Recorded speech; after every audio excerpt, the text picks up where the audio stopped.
Attention, ce balado contient des spoilers de rencard à en perdre la tête. Il contient aussi un langage vulgaire. Nous préférons vous en avertir. Rencard à en perdre la tête.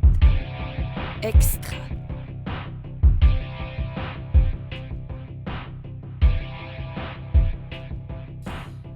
Donc, bonjour à tous. Merci beaucoup d'écouter ce balado Rencard à en perdre la tête extra. Donc, aujourd'hui, je suis accompagnée de Josiane Benoît et Gabriel Vincent Deslauriers. Gabriel et Josiane, coucou. Coucou. Alors, on va commencer avec Gabriel. Gabriel, qu'est-ce que tu fais dans ce projet-ci? Alors dans ce projet, je joue Chase, le maniaque qui aime bien tuer les femmes. Ouais, très bien décrit.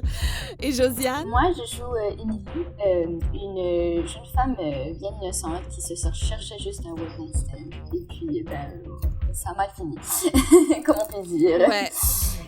Comme on peut dire, Ouais. elle a un petit peu perdu la tête. Ouais, littéralement.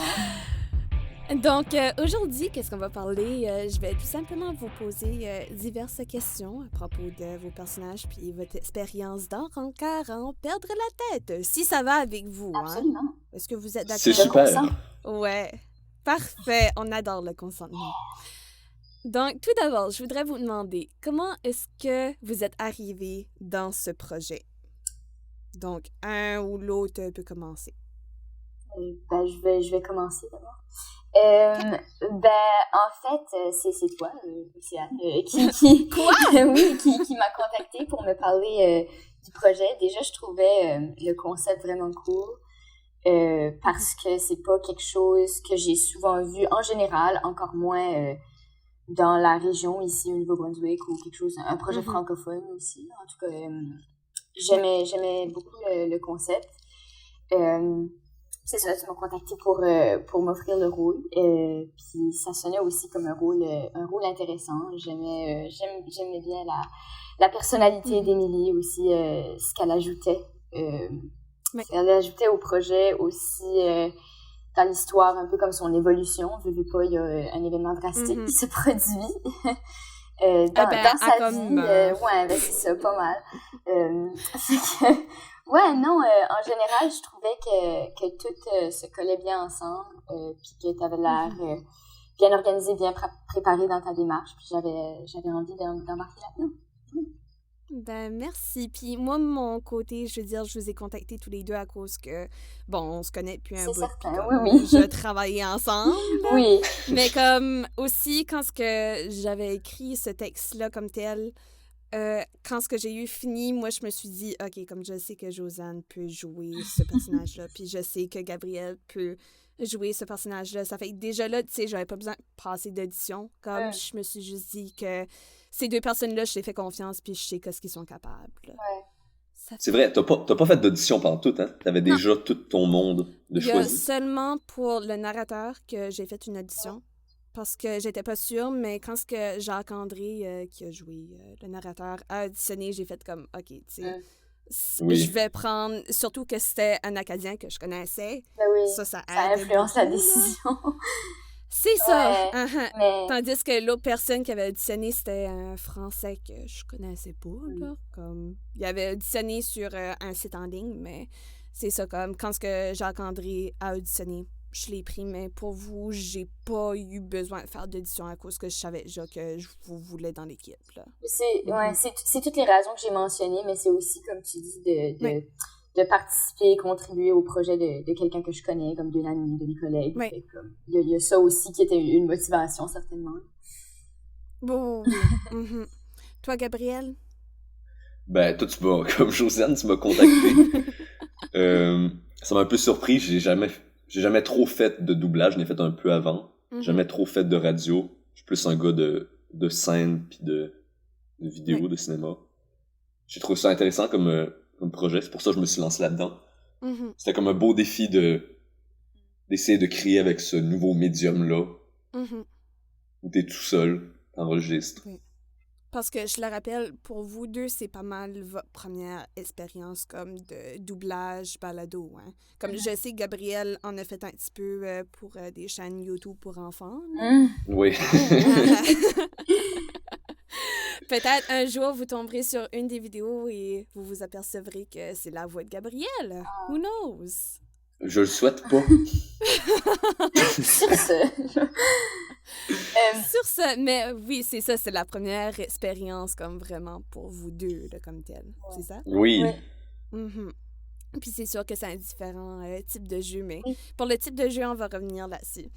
Mais je me demande, on va commencer avec Gabrielle, pourquoi est-ce que ce projet-là t'intéressait comme tel? Comme, est-ce qu'il y avait quelque chose qui avait comme capté ton attention dans le script? Est-ce que c'est le personnage? Moi, c'était beaucoup le personnage qui m'a attiré là-dedans. Mhm. Je trouvais un maniaque de même. Il faut que tu trouves des façons de l'aimer parce que si tu l'aimes pas, ça va paraître puis tu vas C'est perdre ça. du fun en le jouant. Mhm. Fait que c'était toute une autre façon de voir ce personnage-là. Comment tu aimes un psychopathe meurtrier? Hmm. Mais Trouver faut que tu y trouves. Parce qu'il est Puis Chase- charismatique quand même. Oui. Mhm. Puis Chase, c'est un gars qui souffre, puis il faut que tu lui donnes Ouais. ça. Faut que tu aies creusé là-dedans pour trouver des facettes de sa personnalité que tu aimes. Mhm, tout à fait. Oui, c'est sûr que c'était un beau défi de ce côté-là du C'est un beau personnage. défi. Il y avait une grosse recherche pour trouver qu'est-ce qui me rapproche d'un psychopathe. Mhm. Puis trouver un rire qui se rapproche Oui. aussi. Parce que quand est-ce que tu as pratiqué le rire de Chase, est-ce qu'il s'est passé quelque chose, je sais pas, de particulier? Oui, je t'ai raconté des petites anecdotes. Ah ouais? Ce rire-là, je t'avais contacté Océane parce que j'avais un peu de difficulté. Puis là, tu m'avais envoyé des exemples C'est dans vrai, je les, t'ai envoyé dans des les animés, oui. Oui. Je me suis inspiré de ça. C'est Mhm. certain que j'ai ajouté ma touche pis tout. Oui. Mais c'est probablement la réplique qui m'a pris le plus de temps. Mhm. J'ai passé presque 1 heure à faire des rires seul la nuit dans une cave C'est ça. devant un micro. Oui. Puis à force, je me suis essoufflé la gorge, je me suis pas Mhm. blessé, mais je me suis fatigué la voix. Ben, je veux dire, tu t'as aussi comme déboîté à la mâchoire, là. Oui, je me suis aussi fait mal à la mâchoire. Voyons. Mais c'est un grand rire long. Ça commence tout bas. Ben, c'est ça, c'est graduel, hein. Ça fait... Ben, je veux dire, ça allait avec le personnage, puis t'as fait une belle recherche à ce niveau-là, là. Toi, Josiane, qu'est-ce qui t'intéressait dans ce projet-là? Ben, il y avait les personnages que je trouvais intéressants, mais surtout comme les relations entre les personnages aussi. Comme, Mhm. je sais pas, on dirait jamais comme qu'ils avaient toutes comme leur motivation spécifique, puis Mhm. comme comment qu'ils... Ben, je l'ai mentionné, là, mais le fait que comme il y en a un qui avait des idées meurtrières, puis l'autre voulait juste avoir du plaisir, puis tout d'un coup... Mhm. C'est aussi comme le fait que c'est une situation assez... on n'en entend pas énormément parler, mais ça arrive, là, vraiment, comme que tu veux juste... Tu trouves quelqu'un sur les réseaux sociaux, sur Tinder, puis ça peut mal finir, parce que vu pas, tu rencontres un étranger, comme même si tu as vu ses photos, C'est tu sais ça. pas c'est qui. Fait comme ce concept-là, que comme oui, c'est une affaire de psychopathe, puis c'est vraiment poussé, mais c'est aussi relié à une réalité assez tragique. J'aimais aussi que le personnage d'Emily revenait, que c'est pas comme elle était morte puis c'était juste fini. Comme elle continuait à hanter Chase puis à rester là.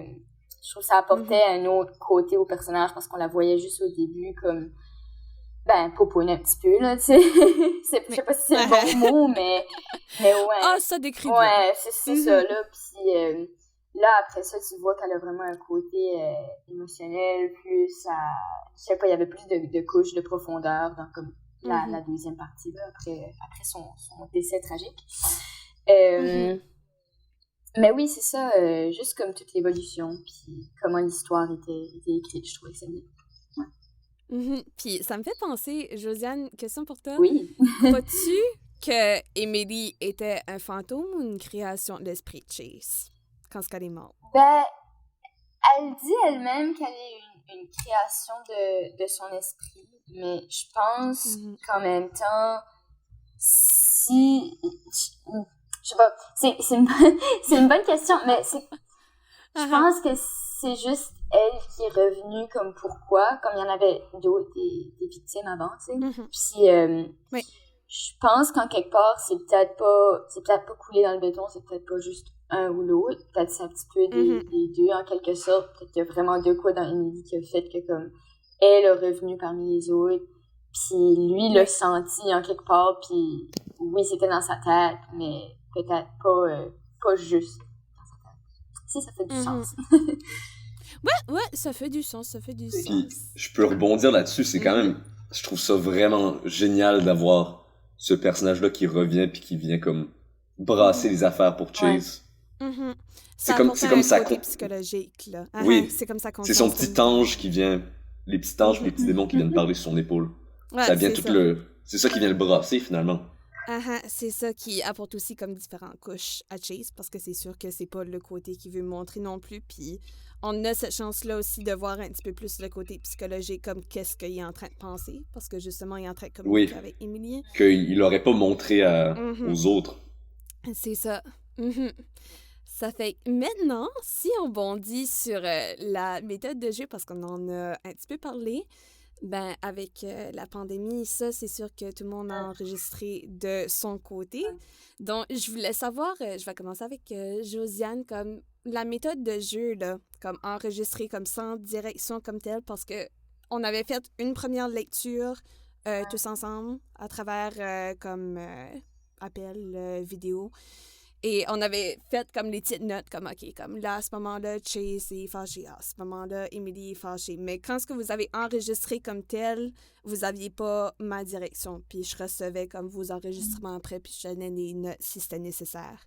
Comment est-ce que vous avez trouvé ce style d'acting-là comme tel? Parce que vous êtes habitué de faire la scène ou encore d'être devant la caméra. Donc, Josiane, comment ça a trouvé ça? J'ai trouvé, un peu comme Gab l'a dit au début, que c'était un beau défi. C'était comme quelque chose de nouveau que je m'embarquais dedans.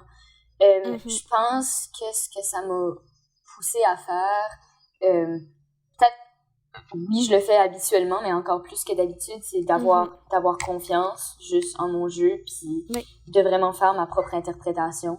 Parce que autant que tu peux donner la même indication à plein de comédiens, ils vont probablement tous te jouer la scène différemment. Fait que c'était juste de prendre le texte comme moi je le voyais, comme je l'interprétais. Puis comme tu as dit, s'il y avait de quoi que pour toi ça marchait moins, tu me le disais, puis je recommençais avec tes indications. Mais j'ai trouvé ça cool vraiment d'être comment dire, un petit peu dans mon petit monde, là, tu sais, on se fait comme chez Gab, là, un genre de studio maison vraiment, comment dire, minimaliste, avec les moyens. Ah oui? Avec les moyens comment est-ce que ça ressemblait? Comment est-ce que ça ressemblait? En fait, dans sa chambre au sous-sol, il y a comme je sais pas si je rentre dans ta vie privée en décrivant ta chambre, Gab. Non, c'est correct. C'est bizarre de faire ça, en tout cas. Il y a comme, dans le coin, il y a la cage d'escalier, comme, tu vois que c'est comme en diagonale, le plafond, parce que l'escalier est au-dessus. Fait que c'est comme un genre de petit creux, comme une petite section de la chambre, où le plafond est plus bas. Fait que là, on a comme installé, tu as je le vois derrière toi, là, voyons, green screen. Ouais. L'écran vert. Oui. C'est ça, fait que c'est un rideau vert. Fait que là, on avait ça comme rideau qui cachait autour. Puis là, on installait le micro sur comme une pile de livres. On avait des coussins pour que ça soit comme confortable d'être là. Puis là, on fermait la porte de la chambre. Puis là, j'enregistrais. Puis là, après, Gab allait. Puis il faisait son affaire. Mais... On avait aussi collé des couvertures sur les murs. Oui, c'est vrai. Comme pour absorber le son. Partout autour, là. En tout cas, c'était... Comment est-ce que vous avez collé ça? Avec du tape. Il y a des marques encore de peinture décollées. Ouais, c'est... À la Gabrielle. Ouais, exact. Voilà. Mais le son était correct. Le son était vraiment... oui. Mais ça juste démontre comment est-ce que, pour ce genre de création-là, toutes les créations en général, mais c'est important l'espace que t'as. Si t'as pas comme un espace qui est... comme, évidemment, on a fait avec ce qu'on avait, mais... c'est sûr que c'est pratique d'avoir un espace qui est adapté à ce que tu travailles dessus. Puis, je veux pas, à cause du petit espace restreint, c'était l'endroit où on avait le meilleur son, on était assis, mais je me demande comment différent ça aurait été si je l'avais fait debout. Puis, je veux pas, je donnais quand même mon 100%, toute l'énergie que je pouvais, mais il y a une différence de dynamique aussi. Tout à fait. Fait que j'ai trouvé ça intéressant de faire de l'interprétation dans une position, un endroit où j'étais pas habituée. Mais je me trouvais à incorporer le corps quand même, comme même si c'était on voit pas mon visage, on voit pas mon corps, on entend juste ma voix. Je me voyais faire des gestuels, des mouvements que j'étais comme c'est drôle, personne va voir ça, mais moi ça m'aide à comprendre ce que je dis puis à approfondir le jeu. Fait que j'ai aimé l'expérience, c'était cool. Good, trop top. Gabriel? Moi, de mon côté, j'ai été surpris au rapport que j'ai commencé à avoir avec le micro. C'est devenu un vrai comme partenaire de jeu. Je pensais pas que ça allait arriver. Puis toi, Océane, tu dois comprendre ça. Que ton micro devient comme ton allié, puis toutes tes répliques, tu les donnes toutes en direction du micro. Ça sonne banal. Ça sonne banal que tu parles dans le micro. Mais tous tes élans, tout ce que tu dis, c'est tout le temps envoyé vers le micro. C'est comme, finalement, ça se rapproche beaucoup du théâtre, du cinéma où tu donnes la réplique à quelqu'un. Là, c'est juste tu le donnes à un objet. Fait que c'était juste... L'objet n'a pas de réaction comme telle non plus, comme pour t'aider à te... Non. Fait que c'est de ton côté, faut que tu donnes plus. C'est ça. Puis je veux dire, comme pour chaque réplique aussi, je vous avais demandé de faire comme plusieurs prises. Vous en aviez fait comme... Moi, je dirais comme dizaines, quand même, comme tout dépendant de la longueur des répliques aussi. Oui. Plus longue, j'étais comme... Regarde, 3, 4, ça va être correct, là. Mais aussi, comme, tu sais, il y avait ce choix-là pour moi que je pouvais choisir, comme, OK, comme... quand ce que je les colle ensemble, ce serait mieux s'il y aurait telle émotion, si j'en crois comme l'enregistrement d'avant. Parce que, of course, ça n'a pas été... Comme la scène n'était pas enregistrée comme un après l'autre qui disait la réplique. C'était une réplique, puis après ça, il fallait que je le collais à l'autre réplique d'après. C'est tout fait séparément. Ça fait que le fait que vous aviez fait comme aussi plusieurs prises, ça va aider, là. Maintenant, petite question pour vous autres. Qu'est-ce que vous avez aimé enregistrer? Comme dans tout Rancœur en perdre la tête. Est-ce qu'il y avait un moment que vous avez eu du fun à enregistrer? Gabriel en premier? Moi, j'ai eu du plaisir. Du plaisir! J'ai eu beaucoup de plaisir dans les scènes, surtout vers la fin, où est-ce que Chase parle avec Emily. Oui. Je trouvais ça incroyable de voir son côté, où ce qu'il cachait tout le long. Finalement, il montrait, puis se faire brasser toutes ses affaires. C'est un personnage qui vit. Il se fait vraiment shaker là, à la fin. Emily vient complètement le chambouler. Elle dit comme... Puis Oli capote comme ça. Oli. Shout out à Oli. Shout out Oli. À Josiane. Désolée. Je trouvais ça cool, le voir passer d'une émotion à l'autre très vite. C'est comme... Oui. Oui. Conclusion, oui. Parce que, oui, il faut rappeler vers la fin de Rancœur en perdre la tête, quand que Betty se fait rattraper par Chase, il y a cette confrontation-là avec les deux, où est-ce que c'est un petit peu un combat de survie quand même, parce que Betty peut se faire tuer à n'importe quel moment, puis c'est comment ce qu'elle va faire pour garder tête à Chase. Donc... Oui. Puis... Vas-y.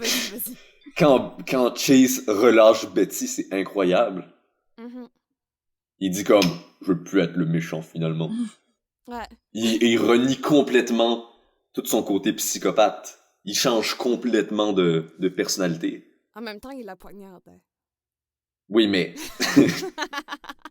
Parce qu'il y a son orgueil quand même. Ben, il reste lui-même, mais il se détache beaucoup de ses anciennes habitudes. C'est ça. Après qu'il a parlé avec Émilie, parce que Émilie, c'est sûr qu'elle a son importance dans chambouler psychologiquement, là, puis ça, c'en est juste surtout la preuve, parce que je crois que si Émilie aurait pas été là, il l'aurait tué, là. Oui, Bon. c'est évident. Ouais. Toi, Josiane? De mon côté, je dirais que, en réfléchissant, là, ce qui m'apparaît le plus, comme qui m'a plus marqué, je dirais, c'est la scène où Émilie meurt. Parce que c'est pas quelque chose que j'avais joué avant. Le toussement, puis surtout, ça a été un défi aussi de bien mesurer comment fort je toussais, ma distance avec le micro. J'étais comme, je veux pas péter les tympans à personne, mais en même temps, comme le personnage est en train de mourir, fait qu'il faut que ça soit fort et intense. C'est ça. Mais comme le fait de tousser de façon prolongée comme ça, puis les répliques où je faisais comme Émilie supplie pour que Chase les parle, comme c'était enregistré séparément, fait que là, comme de quand même avoir cet état-là d'urgence, puis que t'es en train de mourir, puis là, tu parles, mais en tout cas, fait que de toute cette scène-là, c'est quelque chose que j'avais jamais vraiment joué, fait que j'ai trouvé ça cool de faire quelque chose de nouveau. Ouais, fait que c'est ça, c'est quelque chose de vraiment différent que j'avais jamais joué avant. Puis aussi de le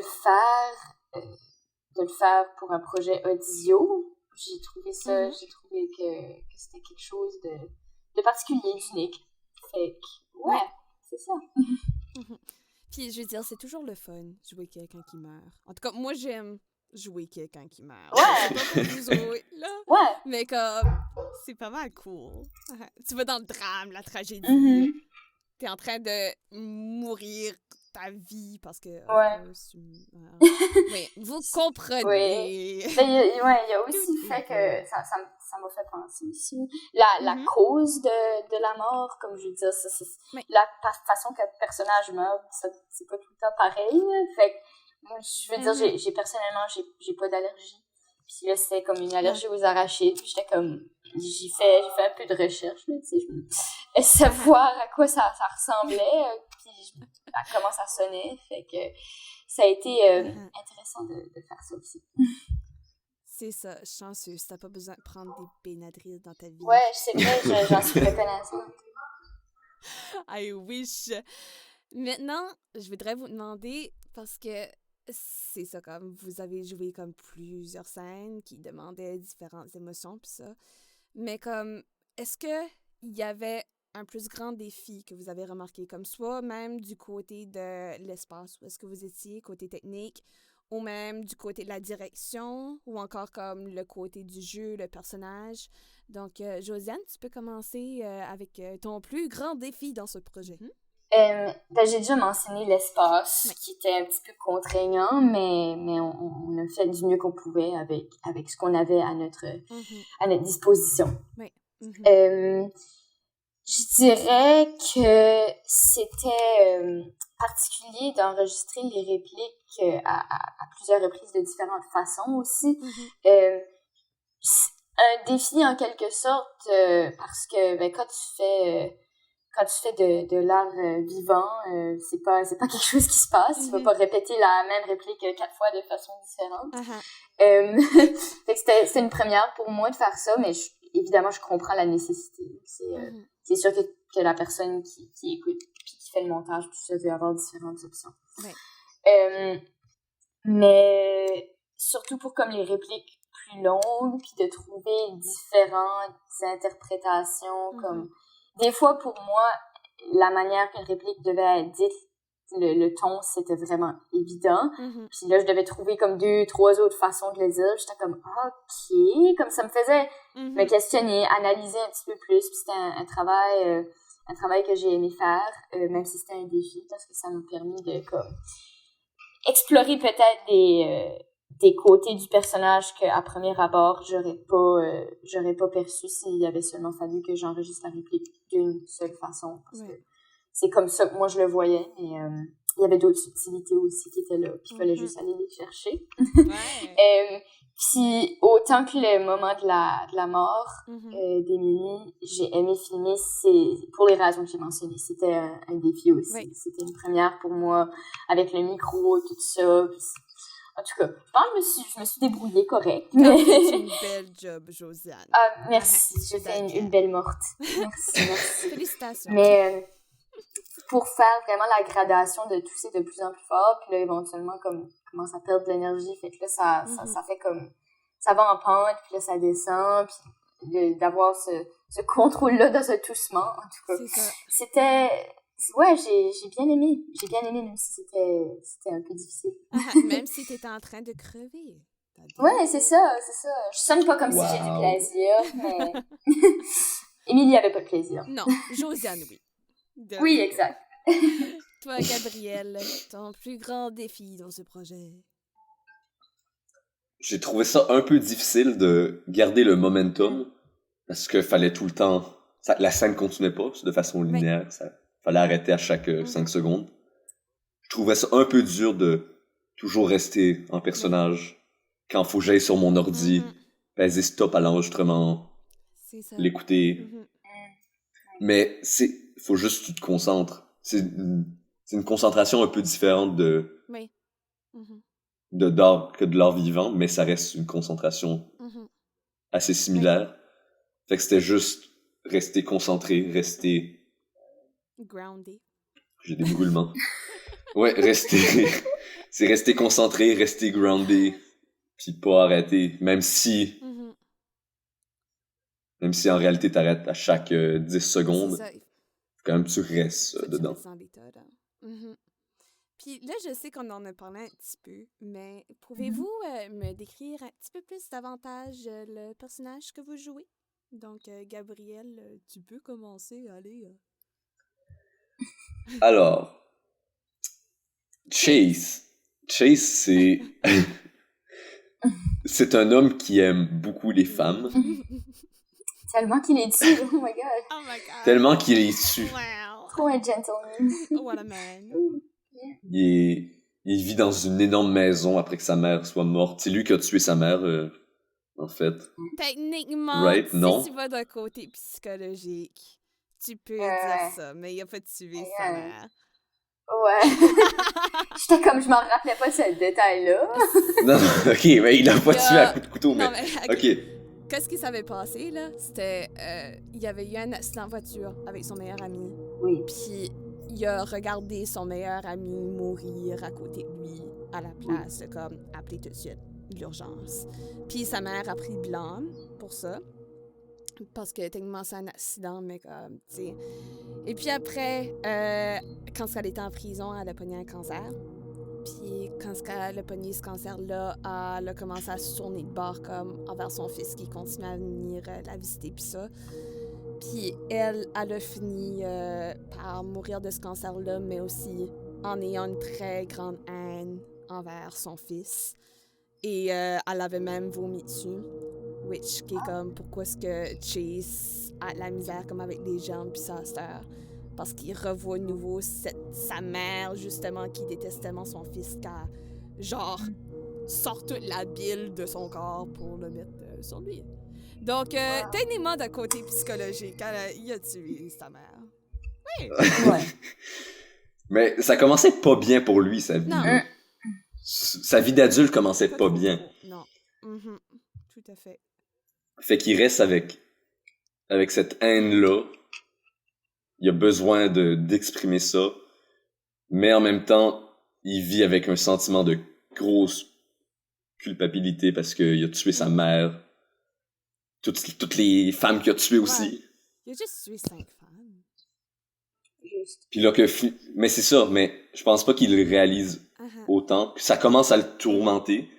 Mais là, c'est quand Emily vient puis elle le met dans sa face que toutes les atrocités qu'il a faites, c'est là que ça commence à le rattraper, son passé.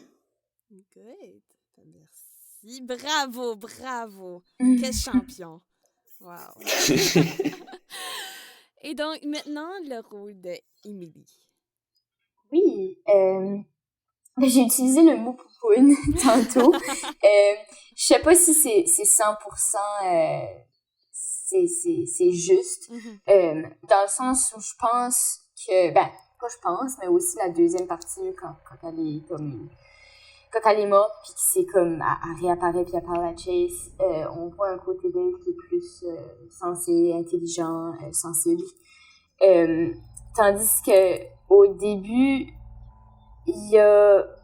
c'est un peu comme, elle manque de tact, là, à certains moments, comme, elle fait des affaires un peu impolies, comme juste rentrer puis faire déjà comme si c'est chez elle, puis juste se vider un verre de vin, mettre ses pieds sur le sofa sans que personne lui ait dit qu'elle pouvait. Elle est pas chez elle, mais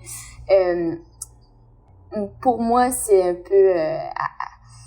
ça arrive là, des fois d'agir niaiseux. J'ai jamais... C'est une opinion personnelle complètement. J'ai jamais vraiment compris pourquoi les gens font ça pour attirer quelqu'un d'autre, agir de façon niaiseuse. Mais comme c'est peut-être cet aspect comme séducteur là, elle réfléchit pas trop à ses manières, elle est là pour être un peu cochonne. Comment dire? Voilà. Juste pour avoir du plaisir. Ouais, c'est ça. Puis ouais, la deuxième partie c'est ça, elle garde un peu ce côté sarcastique-là, juste un peu... mais c'est plus... ça devient plus sérieux parce que c'est dans un objectif, ben, je sais pas, de vengeance un peu, parce que c'est sûr qu'il lui a enlevé la vie, mais aussi parce qu'elle veut vraiment pas qu'il arrive quelque chose à Belly, puis elle s'inquiète qu'elle veut pas qu'il lui fasse du mal. Donc, en gardant ce côté-là de fun, on voit comme une nouvelle facette d'elle après la deuxième partie aussi. Donc, ouais, c'est un peu Émilie pour vous, ça. Ouais, c'est une très belle description. Puis, je suis en train de penser, j'avais comme oublié, moi, je joue le rôle de... Ah oui, On peut te le donner, hein? Ouais. Ben, je vais juste faire une description rapide. Donc, Betty, c'est la 6e femme qui va rendre visite à Chase. Et c'est aussi la femme que Chase va développer des sentiments pour. C'est un petit peu comme un coup de foudre. Mais Betty, elle, quand elle est arrivée à cette maison-là, c'était dans le but de justement démasquer Chase parce que son frère et son père sont en charge de l'enquête pour essayer d'arrêter Chase parce que, ouais, après un bout, je veux dire, s'il y a 5 femmes qui se fait tuer, ben la police va se poser un petit peu des questions. Ça fait qu'elle a rentré dans la maison comme un petit peu mode incognito. Oh my god, je sais pas comment incognito, tu sais, avec la ceinture. Ça fait qu'elle joue ce côté-là de femme, wow, elle est trop charmante, elle est trop charismatique. Mais en fait, comme son but principal, c'est de trouver les preuves qui vont mettre Chase comme coupable. Et aussi, bon, elle a du caractère parce qu'elle a la confiance aussi. Parce que, veut pas, elle rentre quand même dans une maison d'un fort probable psychopathe. Donc, ça prend des guts. Donc, ouais, ça, c'était le personnage de Betty en petite description. Merci, Gabrielle. Ouais. Vous voyez pas, mais elle est en train de m'applaudir silencieusement. Ben oui, Mais évidemment. bien sûr, tout à fait. Donc, j'aimerais vous remercier grandement. Je vous l'ai déjà dit, mais merci beaucoup d'avoir fait partie de ce projet-là. Vous avez tellement apporté au projet, chacun d'entre vous autres. Puis, comme j'ai dit à Liliane, ouais, c'est ça, la petite bobine qui tremble, Gabrielle. Mais... Moment émotionnel. Moment émotionnel. Allez-y, pleurez toutes les larmes de votre corps. Ok, on peut se garder une J'espère que petite je vais main. couper ça. Ou garde-le, c'était chouette, c'était drôle, c'était bien. C'était trop marrant. C'était un moment. Ben, merci beaucoup d'avoir fait partie de ce projet-ci. Vous avez apporté votre couleur à chacun, comme que j'ai dit à Liliane. Et aussi, pour finir ce balado extra, vous pouvez faire la promotion de ce que vous voulez. Donc, n'importe quoi, le terrain est à vous. Donc, Josiane ou Gabrielle, lui qui veut commencer, faites votre promotion. Josiane? Ok, je peux commencer. Moi, j'ai rien à...